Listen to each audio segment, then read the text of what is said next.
Have you ever noticed how a simple hug can instantly calm you down, or how holding someone's hand makes you feel safer? That's not just in your head. It's happening in your brain right now through something called tactile fibers.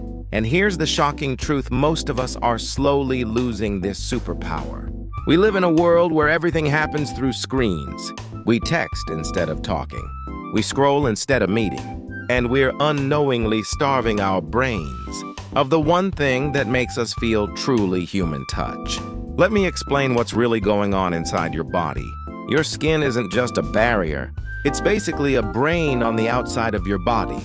Right now, millions of sensory receptors in your skin are detecting temperature, pressure, texture, and vibration. Every single touch sends signals, racing up your spinal cord straight into your brain's emotional centers. Swedish neuroscientists discovered something incredible. There are special nerve fibers in your skin called tactile afferents. When someone gently strokes your arm at about 3 to 5 centimeters per second, these fibers light up areas in your brain called the insula and cingulate cortex. These are the exact same regions that process emotions, like safety, pleasure, and connection. In other words, being touched doesn't just feel good. It literally creates happiness in your brain. Think about babies. When a crying infant is held by their mother, they stop crying almost instantly. That's not magic. It's neuroscience. The pressure and warmth from being held activates those tactile fibers, which triggers the release of oxytocin and serotonin. These are your happiness hormones. At the same time, cortisol, your stress hormone, drops. Heart rate slows down. Breathing becomes steady. Muscle tension melts away. This is your body saying, "I'm safe. I'm loved. I'm okay." But here's where it gets concerning. Modern life has created what psychologists call a touch-deprived society. We work remotely. We live alone. We avoid handshakes and hugs. During the pandemic, this became extreme, and the consequences are real. Studies from the University of California, Los Angeles found that people experiencing loneliness show overactivity in their amygdala and anterior cingulate cortex. These are the brain's alarm centers. Without physical touch, your brain literally thinks you're in danger. Your nervous system stays on high alert. You can't sleep well. Your blood pressure rises. Your immune system weakens. Miami University researcher Tiffany Field has been studying this for decades. She calls it touch deprivation. People who receive regular physical contact have lower heart rates, lower blood pressure, less muscle tension, and stronger immune markers compared to those who don't. When touch is absent, cortisol stays elevated and depression symptoms increase. This isn't just happening to elderly people living alone. It's happening to young people too, especially those who grew up with smartphones. They're physically uncomfortable with touch because they never learned to regulate stress through their body. Instead, they turn to their phones.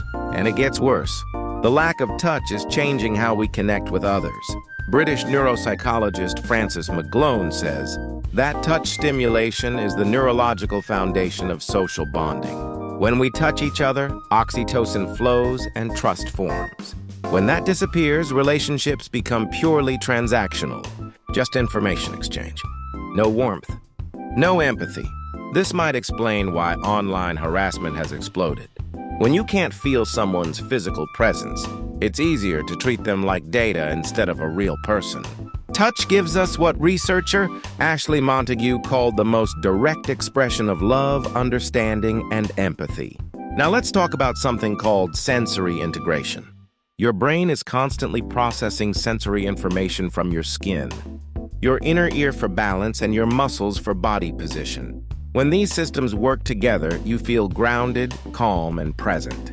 But when they're disrupted, everything falls apart.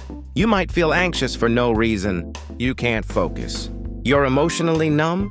Occupational therapist Jean Ayres defines sensory integration as the brain's neurological process of organizing sensory information to produce meaningful responses. When someone lightly taps your shoulder, your brain instantly knows it's friendly, not threatening. But under chronic stress, your amygdala becomes hyperactive. Suddenly, every touch feels overwhelming. Or in depression, the opposite happens. Touch becomes dull. Nothing feels good anymore. Physical therapists see this all the time. Patients with chronic pain or stroke often develop altered touch sensitivity, and with that comes emotional withdrawal. They stop socializing. They lose motivation. Why? Because when you can't feel your body clearly, you can't feel your emotions clearly either. So what can you do about this? Start small. Every morning, take 2 minutes to gently massage your arms and legs. Use a dry towel to brush your skin. This wakes up your touch receptors and calms your nervous system. Work with natural materials. Touch wood, clay, fabric. Feel the texture. Your brain craves variety. Spend time barefoot on grass or sand. Your feet have dense sensory receptors that stabilize your entire nervous system. Create a tactile-friendly environment at home. Soft blankets, warm lighting, natural textures. These activate your C-tactile fibers and reduce amygdala activity. Most importantly, reconnect with people. Hold hands. Hug your family. A simple touch on the shoulder can release oxytocin in both of you. Yes, the person touching also benefits. It's a two-way exchange of calm and safety. Neuroscientist Antonio Damasio said that emotions are the brain's interpretation of the body's state. In other words, how you feel emotionally depends on how you feel physically. If your sense of touch is dulled, your heart will be too. Touch is not a luxury. It's not optional. It's the bridge between your body and your mind, between you and the world, between isolation and connection. Reclaiming your sense of touch means reclaiming your ability to feel alive, to feel safe, to feel human. If this video resonated with you, please hit that like button and subscribe to the channel for more content on neuroscience, mental health, and human connection. Your support helps us create more videos like this. Thank you for watching. And remember, the next time you reach out to touch someone you care about, you're not just being kind, you're healing both of you at the neurological level. See you in the next video.